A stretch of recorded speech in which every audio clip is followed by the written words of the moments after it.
But the Brooks Bombers, they did sneak into the playoffs last year as that 4th seed. New leadership there this year. It's going to be interesting. Joe, we'll start with you. When you look at the Brooks Bombers this year and Justin Gomez taking over as manager, what comes to mind when you think of this team? Well, he certainly said the right things when he was chatting with you, right? Is that he has a certain level of expectation in terms of how the team carries themselves. They've got that short porch and Elks field to play with. So, and last year, surprisingly, they didn't have a ton of fun. It wasn't like they were knocking the ball all over the fence every single at-bat like they've maybe done in some past years.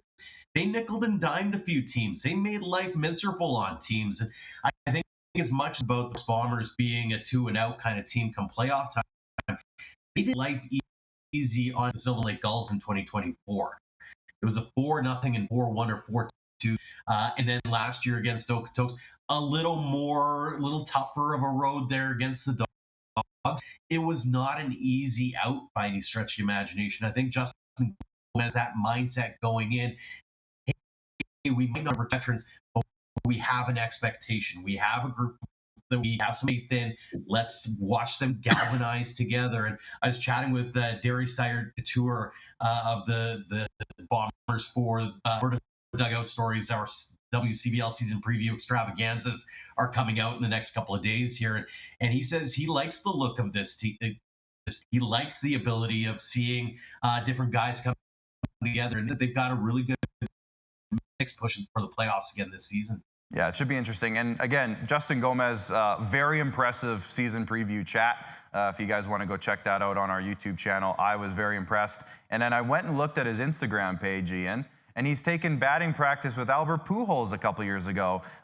So to me, I gained a whole lot of respect for him right there. Justin Gomez does have a bit of a professional background in terms of playing in the pros. Yeah, the one off season he was working out with Albert Pujols. And of course, if you do that, you're going to plaster it all over your Instagram page. I would. So that was very cool to see. What have you heard about this Brooks team, Ian? Because it seems like they have a whole new approach for this year. Yeah, Brooks is one of the teams that they tend to have a lot of turnover each season, and that's true again this year. So it is hard to. I'm not trying to make any excuses, but I think it's hard to put my finger on what exactly they'll be. As Joe mentioned, the pitching was I think last year, from what I heard from the team, the pitching was like the strength of the team, which is a bit unusual when you're in a bit of a smaller ballpark.